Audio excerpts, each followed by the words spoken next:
Hello students, welcome to Bhaskar English 3.0। बच्चों, आज हमने आपके लिए लाया है आर्टिकल का चैप्टर। आर्टिकल का चैप्टर ऐसा है जो आपके बोर्ड में 11th 12th या 9th 10th के बोर्ड में आपको 3 से 4 मार्क्स के पूछे जाते हैं। तो आइए सबसे पहले आर्टिकल के परिभाषा को जानते हैं। लेकिन इससे पहले यदि आपने हमारे इस चैनल को भास्कर इंग्लिश 3.0 को सब्सक्राइब नहीं किया है तो सबसे पहले आप सब्सक्राइब करें और अपने दोस्तों में शेयर जरूर करें। तो अब आइए सबसे पहले जानते हैं आर्टिकल की परिभाषा को। चलिए, आर्टिकल यानी कि अभिपद। आर्टिकल का हिंदी क्या होता है बच्चों? अभिपद। A an and the are called article. A an और द को हम लोग क्या कहते हैं? अभिपद कहते हैं। ए एन तथा दी को अभिपद कहते हैं। तो अगर पूछा जाए कि व्हाट इज आर्टिकल, आर्टिकल कहते किसे हैं, तो आप सिर्फ कह दीजिए कि ए एन दी को अभिपद कहते हैं। जो हम लोग वाक्य में ए एन दी का यूज़ करते हैं उसे आर्टिकल कहते हैं, उसे अभिपद कहते हैं हिंदी में। चलिए बच्चों, देखते हैं आगे कि there are 2 kinds of article. Article के कितने भेद हैं? 2 भेद हैं। आर्टिकल के 2 भेद हैं। आइए कौन कौन हैं? पहला है इनडेफिनिट आर्टिकल यानी अनिश्चयवाचक अभिपद। क्या है? अनिश्चयवाचक अभिपद। और दूसरा है डिफिनिट आर्टिकल, निश्चयवाचक अभिपद। यानी आर्टिकल के 2 भेद हैं। एक अनिश्चयवाचक यानी इनडेफिनिट आर्टिकल, दूसरा है डिफिनिट आर्टिकल यानी कि निश्चयवाचक अभिपद। 2 टाइप के आर्टिकल होते हैं। ए एन को अनिश्चयवाचक यानी कि इनडेफिनिट आर्टिकल कहते हैं और दी को डिफिनिट आर्टिकल कहते हैं। उसी तरह से यहाँ लिखा हुआ भी है इनडेफिनिट आर्टिकल यानी a an are called definite article, अर्थात ए एन को हम अनिश्चयवाचक अभिपद कहते हैं। और एग्जाम्पल में आप इसे देख लीजिए। देयर वाज ए किंग, एक राजा था। यहाँ जो ए है बच्चों, यही है इनडेफिनिट आर्टिकल। ये क्या है? इनडेफिनिट आर्टिकल यानी अनिश्चयवाचक। कोई राजा था या एक राजा था, जो राजा था उसको हम जानते नहीं। अनिश्चय यानी अनिश्चित है, वो कौन था, नहीं था, इसका जो कोई पता नहीं है। तो जो बातें पता नहीं हो, जो चीज़ें अनिश्चित हो, उसको हम लोग क्या कहेंगे? अनिश्चयवाचक अभिपद यानी कि जो चीज़ निश्चित नहीं हो। जैसे इसमें देखिए, ए मैन इज़ गोइंग, एक आदमी जा रहा है। अब वह आदमी कौन है, वो इसकी जो बात है पता हमें नहीं है। जो बात अननोन हो, जो बात मालूम नहीं हो, उसको बोलते हैं इनडेफिनिट। जैसे ही इज़ ए बॉय, वह एक लड़का है। यहाँ जो लड़का के पहले ए आया वही इनडेफिनिट आर्टिकल था। ये ए एन का जो यूज हम लोग पढ़ते हैं, ए एन का जो वाक्य में यूज देखते हैं, वही है अनिश्चयवाचक अभिपद।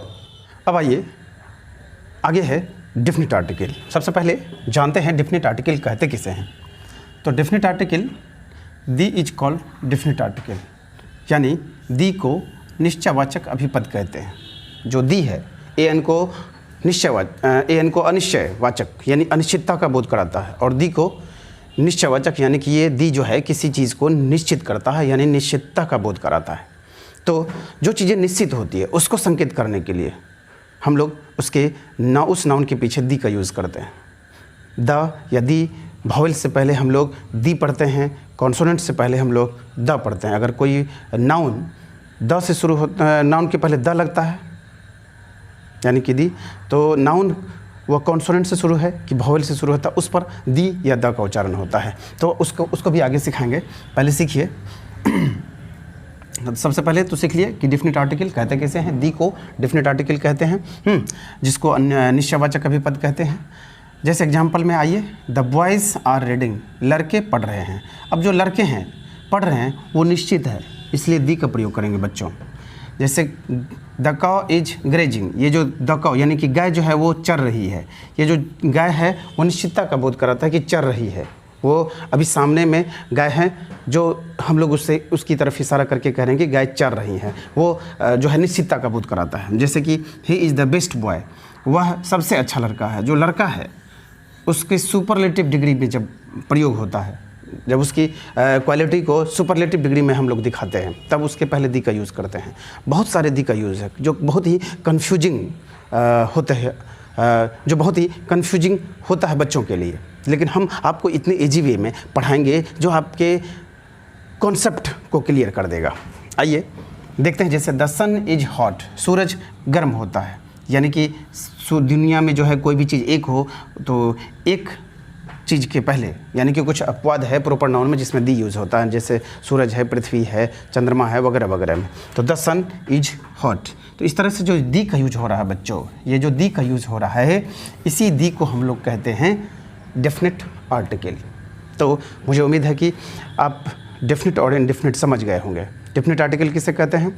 जो निश्चितता का बोध कराता है, दी को डेफिनेट आर्टिकल कहते हैं। जो अनिश्चितता का बोध कराता है, ए एन को हम लोग इनडेफिनेट आर्टिकल कहते हैं। सबसे महत्वपूर्ण ए एन का यूज हम लोग पढ़ते हैं।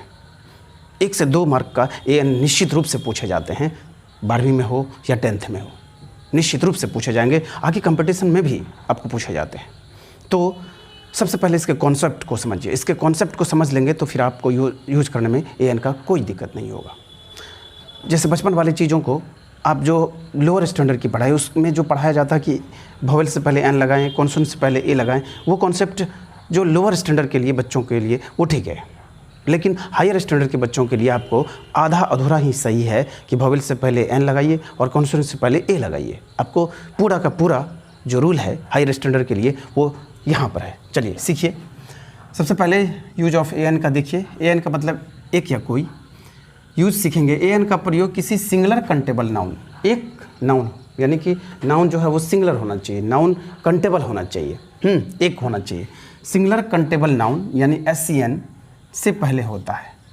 यदि SCN से पहले होगा, यदि शर्त है किसी SCN का प्रोनंसिएशन यानी कि उच्चारण कॉन्सोनेंट की तरह हो, यानी कॉन्सोनेंट की तरह होगा तो उसमें ए लगाते हैं, तो उसके पहले ए लगता है। और यदि किसी SCN का उच्चारण, यही सिंगुलर कंटेबल नाउन का उच्चारण यानी कि प्रोनंसिएशन इसको बोलते हैं, उच्चारण आप करके देखेंगे क्या उस वर्ड का उच्चारण निकलता कैसे है, क्या निकलता है। अगर वोवेल की तरह होगा तो उसके पहले हम लोग एन लगाते हैं, समझ गए। अगर उच्चारण कॉन्सोनेंट है कि वोवेल, इस पर नहीं जाएंगे, वो उच्चारण क्या है उस वर्ड का, उस नाउन का उच्चारण क्या है, उस पर हम लोग AN लगाते हैं। इसको आप अच्छी तरह से सीखेंगे। उदाहरण, तो आइए हम लोग अब सीखते हैं इसे उदाहरण में। खाली याद रख लेंगे कि उच्चारण हिंदी उच्चारण करके देखेंगे या इंग्लिश उच्चारण करके देखेंगे, उच्चारण जो देखेंगे वहाँ प्रोनंसिएशन जो देखेंगे उसके अनुसार हम लोग AN का यूज़ करेंगे। आइए देखते हैं इसका उदाहरण, उसके बाद आपको समझ में आएगा कि वास्तविकता क्या है। देखते हैं कि उच्चारण कैसे आता है। किसी वर्ड के उच्चारण को देखेंगे, उसके बाद उसमें AN लगाएंगे। अगर आप बिना उच्चारण के AN लगाते हैं तो वो फिर आपका गलत हो जाएगा। आइए, जैसे M है, M का बच्चों जब आप उच्चारण करेंगे तो A + M यानी कि A साइलेंट रहता है। ये आप बोल करके देखिए, M A + M। जैसे कि हिंदी में जब आप देखते हैं तो क में क्या छुपा रहता है, आ, वोवेल स्वर उसमें भी छुपा रहता है। लेकिन इंग्लिश में भी आपको हर एक लेटर तो नहीं, बल्कि जो कॉन्सोनेंट लेटर है, जो व्यंजन वर्ण है, उसमें आपको वोवेल का उच्चारण छिपा रहता है। तो उस उच्चारण के अनुसार AN का यूज़ करते हैं, आपको ये पकड़ना होगा। तो M का उच्चारण करेंगे, ए का साउंड आ रहा है, ए का उच्चारण आ रहा है, इसलिए अतः चूँकि ए वोवेल है इसलिए हम लोग N लगाते हैं। अगर वोवेल किसी बच्चों को नहीं आता है तो आप बगल में आना ही चाहिए, अगर नहीं आ रहा है तो बहुत जो है गलत बात है। A-E-I-O-U ये 5 वोवेल है, इसमें से किसी का साउंड आ रहा है तो उसमें N लगाते हैं, बाकी कॉन्सोनेंट में A लगता है, आप जानते ही हैं। अब यहाँ S देखिए, S का जब उच्चारण करते हैं बच्चों तो आपको S उच्चारण करेंगे तो A + S यानी A का जो उच्चारण है वो प्रोनंसिएशन जो है वो साइलेंट रहता है। तो जिसमें A का उच्चारण है S, बोलिए S तो पता चल जाएगा, तो इसलिए लगता है N। A जो है वो S में A जो है वो वोवेल है, इसलिए NSDO NMA। यूनिवर्सिटी में जब बच्चों उच्चारण करेंगे तो U य का उच्चारण होता है, य। हिंदी उच्चारण करके देखेंगे तो और स्पष्ट हो जाएगा, U यानी य अलावा जो है वो कॉन्सोनेंट व्यंजन वर्ण है, और व्यंजन वर्ण से यानी कि कॉन्सोनेंट से शुरू होने वाले नाउन के पहले हम लोग A लगाते हैं। तो इसमें लगाते हैं A। वन साइडेड गेम में जब व का उच्चारण करिए वन में तो व का उच्चारण होता है य अलावा यानी कि कॉन्सोनेंट व्यंजन वर्ण, इसलिए बिना कुछ सोचे समझे ए लगाएंगे। भले वोवेल है बच्चों, भले वोवेल है, यू है, ओ है, वोवेल है, लेकिन वोवेल होने के बावजूद यहाँ ए लगता है। तो अगर कोई पूछता है क्यों, तो कहेंगे इसके उच्चारण पे, इसके प्रोनाउंसिएशन पर, इसके साउंड पर हम लोग जाते हैं तब ए एन लगाते हैं, स्पष्ट होना चाहिए बच्चों।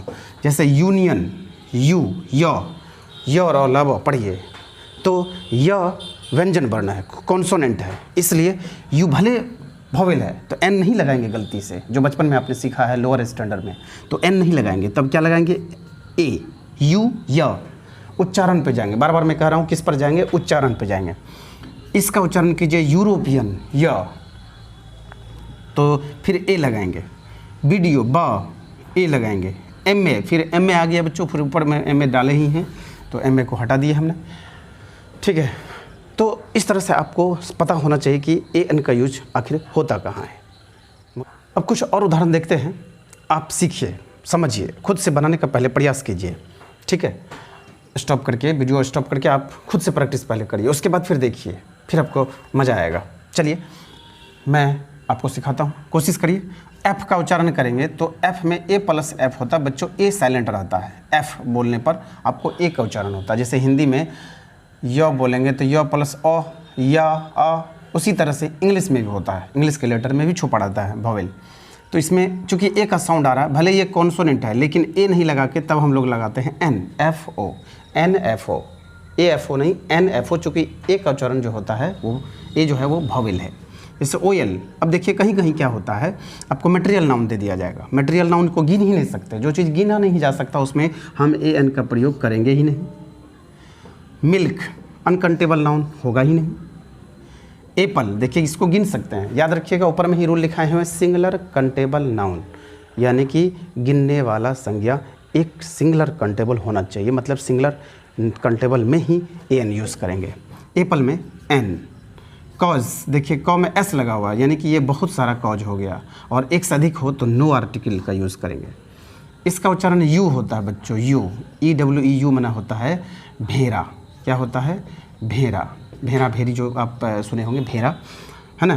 तो यू मतलब या, यानी कि व्यंजन वर्ण, यानी कॉन्सोनेंट वर्ण ए, भले यहाँ ई वॉवेल है लेकिन ए का यूज़ करेंगे। यानी लोअर स्टैंडर्ड का जो पढ़ाई था कि वॉवेल से पहले ए लगाइए, an elephant, an apple, a book, a cat, वो सब रूल आपको अब सुधार करके, यानी आधा अधूरा नहीं बल्कि पूरा रूल आपको सीखना है।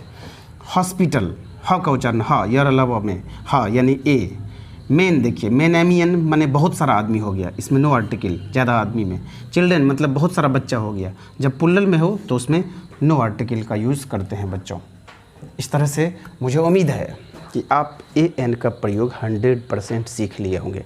अगर आपने नहीं सीखा होगा तो आप निश्चित रूप से आप इस वीडियो को 2 बार 3 बार ज़रूर देखें, आपका कॉन्सेप्ट क्लियर होना तय है बच्चों।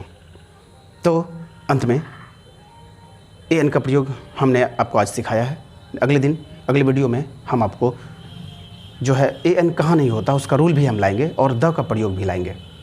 तो देखते रहिए भास्कर इंग्लिश पॉइंट 3.0। बच्चों, अगर वीडियो अच्छा लगा हो, अगर मेरी पढ़ाई आपको अच्छी लगती हो तो आप अपने मित्रों में शेयर ज़रूर करें, लाइक और कमेंट करना भूलें नहीं। तो मिलते हैं अगले वीडियो में, तब तक के लिए गुड बाय।